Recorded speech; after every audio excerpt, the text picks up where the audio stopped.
को शमशान का राख लगा दिया गया, बोले यही तुम्हारा पाउडर है, और मृग चर्म लपेट दिया गया, क्योंकि वो तो योग में रहते हैं, हमेशा भगवान के ध्यान में रहते हैं। और 4-5 नाग ला के 2-4 बिच्छू कान में पहना दिए, और एक नाग उनके कमर में बांध दिया, और नाग को बोला हिलना मत इधर से, नहीं तो इज्जत खराब हो जाएगी। नाग बाबा बोले ठीक है नहीं हिलेंगे, और शिव जी को लेके गए। तो जैसे शिव जी को विवाह के लिए लेकर गए तो सारे देव देवता आश्चर्य में पड़ गए कि अरे शिव जी के साथ कौन जा रहे हैं। तो शिव जी के बारात में कौन थे मालूम है? जितने भूत पिशाच थे, बेताल 25-26 जितने, सब उनके साथ में ही थे। ये देखो हम लोग भगवान शिव के चरणों में बैठे हैं, तो हम लोग शिव जी का पूरा परिक्रमा नहीं करते हैं, मालूम है ना? शिव जी का पूरा परिक्रमा नहीं करना चाहिए, शिव जी का आधा ही परिक्रमा होता है। भगवान विष्णु का 4 परिक्रमा होता है। हमेशा देखिए जहाँ पे ऐसा लिंग मुड़ के जाता है वहाँ पे कुछ ना कुछ देखो, वहाँ टेबल रखा है कि आदमी घूमे। क्यों रखा रहता है पता है? क्यों? हाँ, क्या बोल रहे हैं? किसका शादी हो जाएगा? तो फिर सब टेबल हटा के परिक्रमा करेंगे। नहीं, ये कारण नहीं है। देखिए कारण यह है कि शिव जी का जो जहाँ से हम लोग जल चढ़ाते हैं, जल जाता है, सारे भूत पिशाचों ने भगवान शिव के पास गए और शिव जी को रिक्वेस्ट किया कि प्रभु भगवान कृष्ण का प्रसाद है, भगवान राम जी का प्रसाद है, ये तो सब लोगों को, मनुष्यों को बढ़ जाता है, सब भक्तों को मिलता है, लेकिन हम तो भूत पिशाच है, इसको भेजो यार। कौन भूत पिशाच? छोड़ दो ना उसको। तो सब भूत पिशाचों ने बोला कि हम लोगों को तो कोई प्रसाद खिलाता ही नहीं है, भूत प्रेत को तो लोग देखकर ही भाग जाते हैं, तो हमको कौन देगा प्रभु, हमको भी तो प्रसाद चाहिए। तो भगवान शिव ने बोला टेंशन मत लो, जो भी लोग मेरे ऊपर जल चढ़ाएंगे, दूध चढ़ाएंगे, फल चढ़ाएंगे, फूल चढ़ाएंगे, वो जब मेरे ऊपर गिर के बहेगा, देखते ना हम लोग बह जाता है ना, तो वो जो बहेगा वो सारा प्रसाद भूत पिशाचों का होगा। तो इसके लिए उसको लांघा नहीं जाता, क्योंकि वो जो है वो भूत पिशाचों के लिए, प्रेतों के लिए जा रहा है प्रसाद। और आप किसी के खाने के ऊपर से लांघ जाओगे तो वो आदमी गुस्सा हो जाता है ना। तो इसके लिए भूत पिशाच व्यक्ति को नड़े नहीं, भूत पिशाच पकड़े नहीं, इसके लिए वो जो जगह होती है वो छोड़ दी जाती है। इसके लिए शिव जी की आधी परिक्रमा करते हैं, पूरी परिक्रमा नहीं करते हैं। तो ऐसे भूत पिशाचों को भगवान शिव अपने साथ में रखते हैं जो उनके विवाह में गए। इसके पीछे भी बहुत बड़ा कारण है, क्योंकि देखिए हम लोग चाहते हैं कि सज्जन व्यक्ति हमारे सत्संग में आए, हम लोगों को अच्छे लोगों का संग मिले, लेकिन जो भूत पिशाच है ना, उनको कोई नहीं रखना चाहता। तो उनको कौन रखेगा? तो भगवान शिव जो है उनको भगवान कृष्ण ने डिपार्टमेंट दिया कि तुम सबसे बड़े दयावान हो, कर्पूर गौरवम करुणावतारम, भगवान करुणा के सागर है ना। तो उनको भगवान ने ये डिपार्टमेंट दिया कि तुम जितने भूत पिशाच रहेंगे सबको तुम अपना एसोसिएशन दो, सबको तुम अपना संग प्रदान करो। तो भगवान शिव जो है वो इतने दयालु कृपालु है कि जिसको कोई भी नहीं रखता अपने पास, उसको भगवान शिव अपने पास रखते हैं। तो इसलिए भूतेश्वर महादेव भी उनको कहा जाता है, भूतनाथ भी उनको कहा जाता है। सारे भूत पिशाचों को भगवान शिव अपने पास रखते हैं। इसलिए जब संध्या काल होती है, 3 संध्या होती है, ध्यायंस्तु वंशतस्य यशस्त्री संध्यम वंदे गुरु श्री चरणारविंदम। 3 संध्या होती है।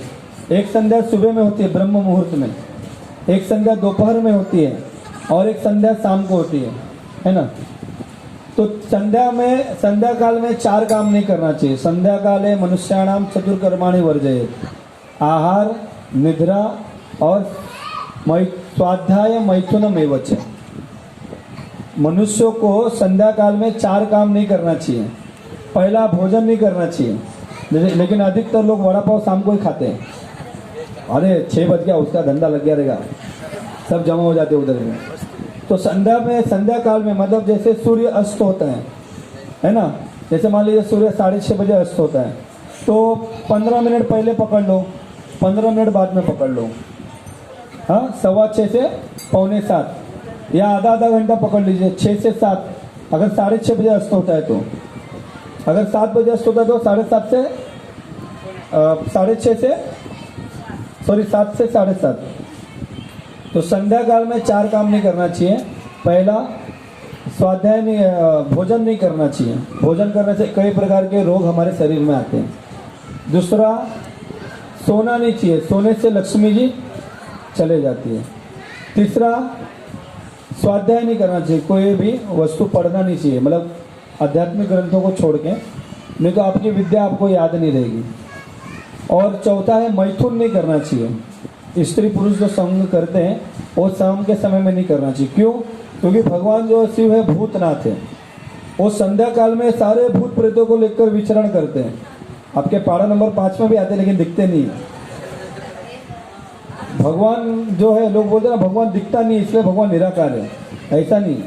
बहुत सारी चीज़ें जो हमको नहीं दिखती हैं, है ना। लाइफ बॉय वाला बोलता है ना, लाइफ बॉय है जहाँ तंदुरुस्ती है वहाँ, फिर बाद में वो दिखाता है देखो कीटाणु जल, है ना।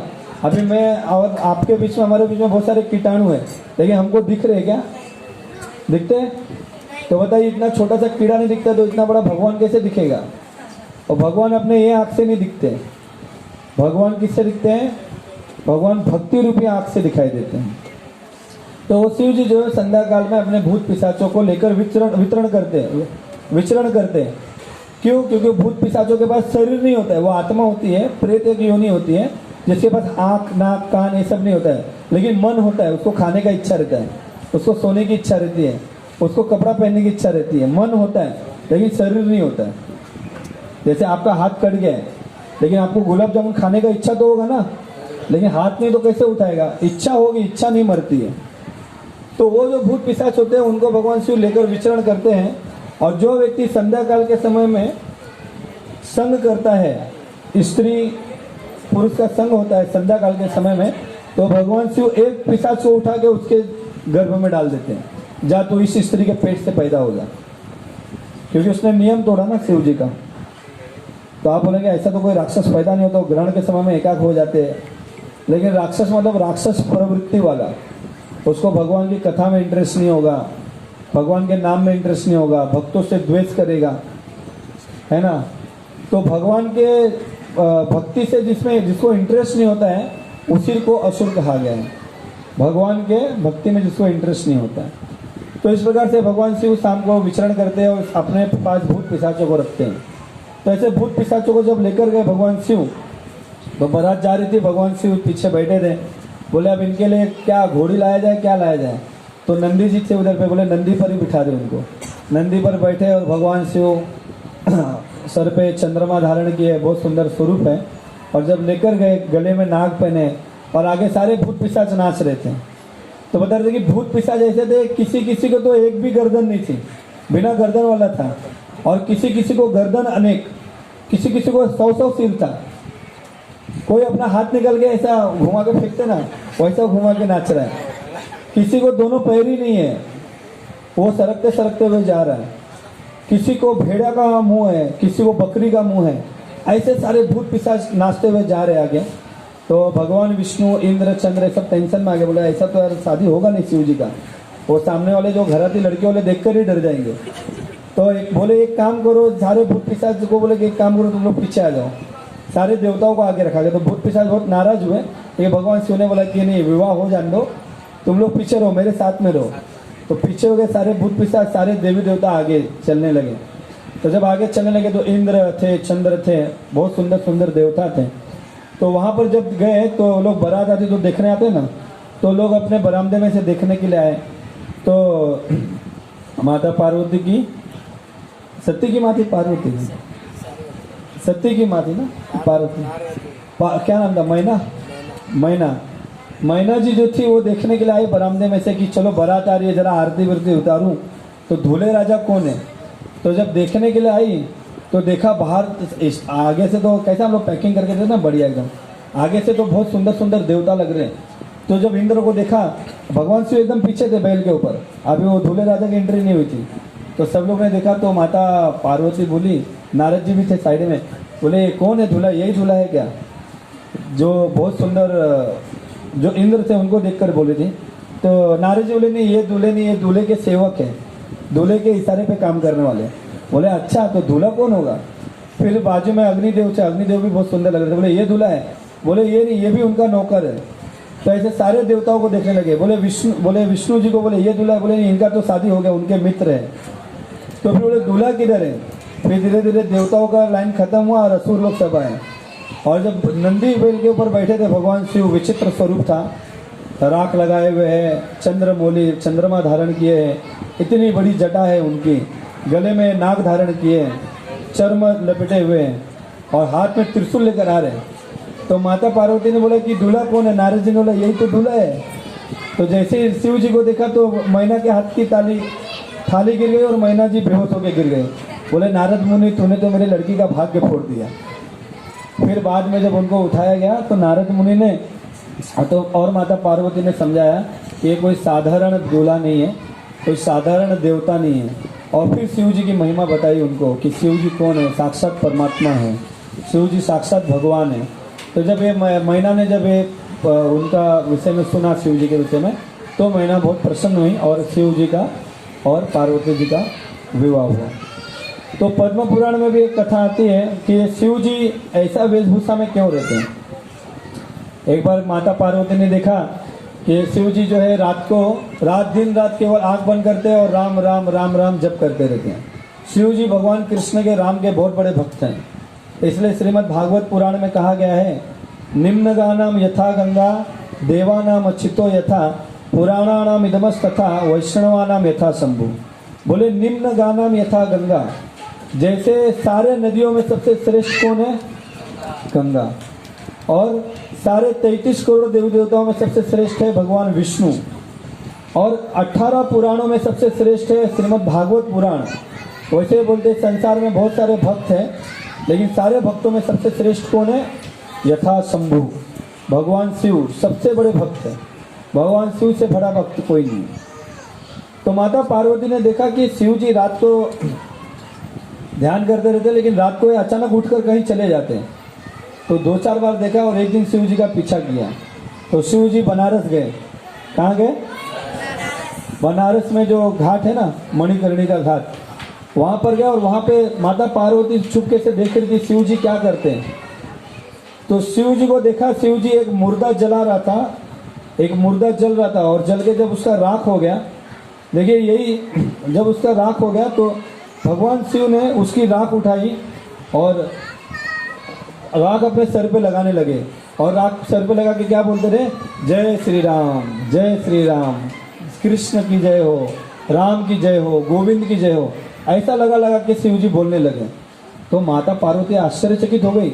ये रामचरितमानस में कथा है, हम लोग को ऐसा मनगढ़ंत गप्पा गोष्ठी नहीं कर रहे।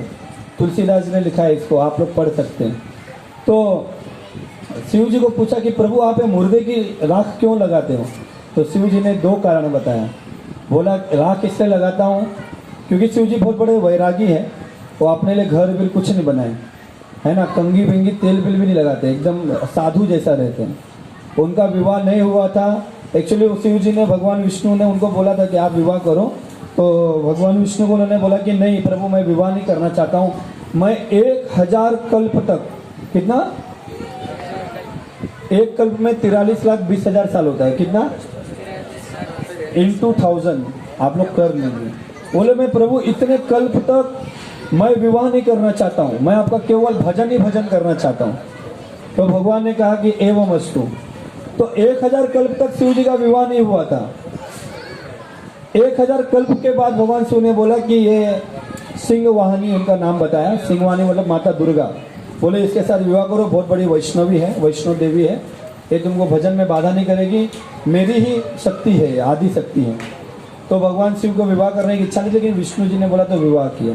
तो जब राख लगा रहे थे तो उन्होंने बोला कि शरीर कैसा है? तो शिव जी ने बताया कि एक दिन तो हमको राखी हो जाना है। ये शिव जी ने बोला कि कोई भी व्यक्ति हो, चाहे करोड़पति हो, चाहे रोडपति हो, हाँ, चाहे कोठी वाला हो, चाहे झोपड़पट्टी वाला हो, चाहे अंबानी हो, चाहे अडानी हो, कोई भी व्यक्ति हो, लेकिन शिव जी बोलते एक दिन सबको क्या बनना है? राख। जलना बीएमसी के पत्र के नीचे ही है ना।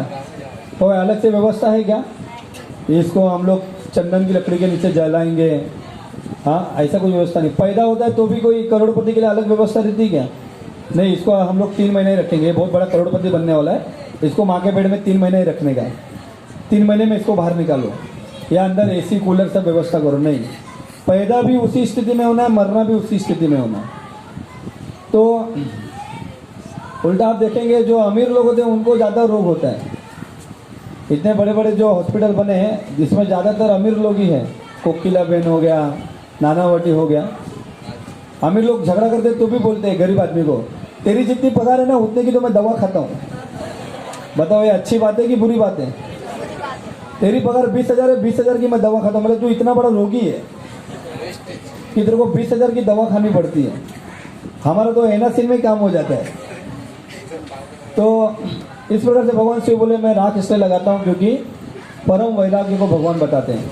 लेकिन शिव जी ने उसका आंतरिक भाग बताया कि मैं राख इसलिए लगाता हूँ क्योंकि ये राख उस हिंदू की राख होती है जो हिंदू भले अपना जीवन में भगवान का नाम नहीं लिया हो, लेकिन हिंदू सनातन धर्म में पैदा हुआ, इसके लिए इसके मरने के बाद कई लोग राम का नाम लेते हैं, मेरे प्रभु का नाम लेते हैं। राम नाम बोलते हैं कि नहीं हम लोग? राम नाम सत्य है, राम नाम सत्य है, जय राम श्री राम। इधर तो मैं पहली बार ठक्कर बापा में 2-4 बार मैं आया हूँ, तो इसमें तो मैंने बहुत नया नया सुना, शिव नाम सत्य है, गुरु नाम सत्य है, सत्य बोलो गत्य है, ऐसा आप लोग में बोलते हैं रेगर लोग में। अच्छा, लेकिन अच्छा लगा, ठीक है, ले देकर एक भाई सत्य है, भगवान का नाम, शिव जी का नाम सत्य है। तो भगवान शिव ने यही बताया, पार्वती मैं भगवान राम से इतना प्रेम करता हूँ कि जो ये व्यक्ति ने तो राम का नाम नहीं लिया, लेकिन इसके कारण, इसके मरने के कारण लोगों ने राम का नाम लिया। ये व्यक्ति मेरे लिए पूजनीय है, इसके लिए इसका राख लगा के मैं अपने आप को धन्य समझता हूँ। विचार कीजिए शिव जी का क्या भाव है। तो शिव जी भक्तों से इतना प्रेम करते हैं, राम जी के भक्तों से, कृष्ण के भक्तों से। जो कृष्ण की भक्ति करता है शिव जी उससे सबसे ज़्यादा प्रसन्न होते हैं। इसलिए देखिए आपने जूनागढ़ के नरसिंह मेहता है ना, वो शिव जी के भक्त थे। शिव जी के पास गए, रोते रहे, भगवान शिव प्रकट हुए, बोले क्या चाहिए? बोले प्रभु आप मेरे से प्रसन्न हो तो आपकी जो सबसे प्रिय वस्तु है वो मुझे दे दो। तो भगवान बोले मेरी सबसे प्रिय वस्तु तो कृष्ण है, और उससे भी ज़्यादा प्रिय है कृष्ण की रासलीला। सीधा इसको पकड़े, नरसिंह मेहता को वृंदावन में, निधि वन में लेकर गए और भगवान का रास का दर्शन करा दिया। तो इस प्रकार से भगवान शिव जो है कृष्ण के भक्तों से बड़ा प्रेम करते हैं। तुलसीदास जी ने भी ऐसे एक चौपाई कही है, उन्होंने कहा कि अनायास ही जाके मुख से निकले एको राम। क्या बोले? अनायास ही जाके मुख से निकले एको राम, ताके पद की पदचरी मोरे तन को चाम। बोलते हैं वो व्यक्ति मेरे लिए, तुलसीदास जी बोलते इतना महान है कि ताके पद की पदचरी, चप्पल की बात हो रही है, ध्यान से सुनना। तुलसीदास जी बोले कि उस व्यक्ति के जो भगवान का नाम अनजाने में भी ले लिया, उसको मैं क्या दूं? तो बोलते हैं मेरा शरीर अगर एक मशीन में डाल दिया जाए, मोल्डिंग मशीन होती ना, प्लास्टिक की चप्पल बनती है आपके इधर, मोल्डिंग मशीन में मेरा शरीर डाल दिया जाए और मेरे शरीर का सारा चमड़ा निकाल दिया जाए और चमड़े से एक चप्पल बना दिया जाए, तो मेरे शरीर के चमड़े की चप्पल जब मैं उस व्यक्ति को पहनाऊंगा जो अनजाने में राम का नाम ले लिया, तो तुलसीदास जी बोलते हैं मेरे हृदय को ठंडक पहुंचेगी। विचार जी कितना बड़ा भाव है तुलसीदास जी में। ऐसे भगवान के भक्तों का भाव होता है। भगवान शिव का भी ऐसे ही भाव है, वो राख लगाते हैं। तब माता पार्वती को पता चला अच्छा राख क्यों लगाते हैं। फिर भगवान माता पार्वती ने शिव जी से पूछा कि हे भोलेनाथ, आप दिन रात आंख बंद करके किसका ध्यान करते रहते हो? आप देखेंगे शिव जी कभी भी आंख बंद करके ध्यान में रहते हैं, बंद कर दो चलेगा। और उनके आप देखेंगे तो उनके हाथ में एक माला भी रहती है, माला पे जप करते रहते हैं। जहाँ हमारे भक्तों के पास भी माला होती है ना, वो माला पे जप करते हैं। तो पार्वती जी ने रामचरितमानस में पूछा कि प्रभु ये दिन रात आंख बंद करके किसका ध्यान, किसकी समाधि में रहते हो, किसका नाम जप करते हो? तब शिव जी ने कहा, कहूँ उमा क्या अनुभव अपना, सत्य हरि भजन जगत सब सपना। हे उमा, हे पार्वती, मैं तुम्हें अपना अनुभव क्या बताऊं? हमारा अनुभव क्या, हमारा कोई अनुभव नहीं है, 60-70 साल का अनुभव है। लेकिन शिव जी तो अनादिकाल से कितनी बार शिव जी के सामने हम लोग पैदा हुए, कितनी बार मरे। तो शिव जी बोलते हैं मैं अपना अनुभव क्या बताऊं, संसार में सत्य केवल हरि का भजन है, बाकी सब जगत सपने के समान है। जैसे हम लोग सपना देखते हैं 10 मिनट का, तो 10 मिनट के सपने में क्या रहता है? हम लोग राजा बन गए, 4-5 दासियाँ सामने खड़ी है, हाँ पंखा झुला रहा है, लेकिन जैसे आप खोलता तो पता चलता है 10 बाई 10 की खोली अभी अपने नहीं है, 11 तारीख को इसका भाड़ा भरना नहीं तो रूम मालिक घर से बाहर निकाल देगा। लेकिन सपने में क्या लगता है, तो मैं तो साहब बन गया, ऐसा ही लगता है। लेकिन सपना टूटते ही मालूम पड़ता है कि अरे क्या औकात है मेरी। तो भगवान शिव बोलते हैं वो 10 मिनट का सपना है और हमारा जो मनुष्य शरीर है 100 साल का सपना है। शास्त्र में कहा गया है समुद्र के किनारे पे जितनी रेत है ना उसको हम लोग गिन सकते हैं, लेकिन हमारा मेरा आपका कितनी बार जन्म हुआ, कितनी बार पत्नी मिली, कितने बच्चे हुए, हम कितनी बार पिता बने, कितनी बार हम माता बने, ये हम लोग हमारे स्वजनों को नहीं गिन सकते। इसलिए जो वैराग्य में होते हैं वो लोग सब कुछ त्याग कर मल के जैसे हम लोग मल करके पीछे देखते थोड़ी ना, हम लोग निकल जाते हैं, वैसे वैरागी लोग यही सब भाव से निकल जाते हैं। तो शिव जी बोले कि संसार में सत्य केवल हरि का भजन है और मैं भगवान हरि का भजन करता हूँ। इसलिए शिव जी ने कहा, कोई पूछे ऐसा भेद नहीं है, शिव में और विष्णु में भेद नहीं है और भेद है भी, समझे? भगवान शिव में और कृष्ण में भेद नहीं है और भेद है भी, इसको अचिंत्य भेदा भेद बोलते हैं। क्या बोलते हैं? हमारा जो गौड़ी सिद्धांत है हमारा अचिंत्य भेदा भेद है, भेद भी है अभेद भी है, लेकिन अचिंत्य है, समझ नहीं सकते। तो कैसे समझेंगे? तो ब्रह्मा जी ब्रह्म संहिता में कहते हैं कि श्लोक में बोलते हैं, ब्रह्मा जी बता रहे, ब्रह्मा जी बोलते हैं ऐसे तो मैं भगवान कृष्ण का भजन करता हूँ, गोविंदम आदि पुरुषम तम अहम भजामी, मैं उसका भजन करता हूँ आदि पुरुषम गोविंद का। लेकिन शिव कौन है, दुर्गा जी कौन है, गणपति जी कौन है, राम जी कौन है, चंद्र कौन है, ये सब भी ब्रह्म संहिता में बताया। अगर आपको सारे देवताओं के विषय में, लोगों के विषय में जानना है, लोगों के प्रश्न का उत्तर शास्त्र से देना है, तो हमको ब्रह्म संहिता पढ़नी चाहिए। ब्रह्म संहिता में शिव जी बोलते हैं, ब्रह्मा जी बोलते हैं, क्षीरम यथा दधि विकार विशेष योगा संजायते नहीं तथा पृथगस्तु हेतो यह संभुतामपि तथा समुपैति कार्यात् गोविंदमादि पुरुषम तमहम भजामि।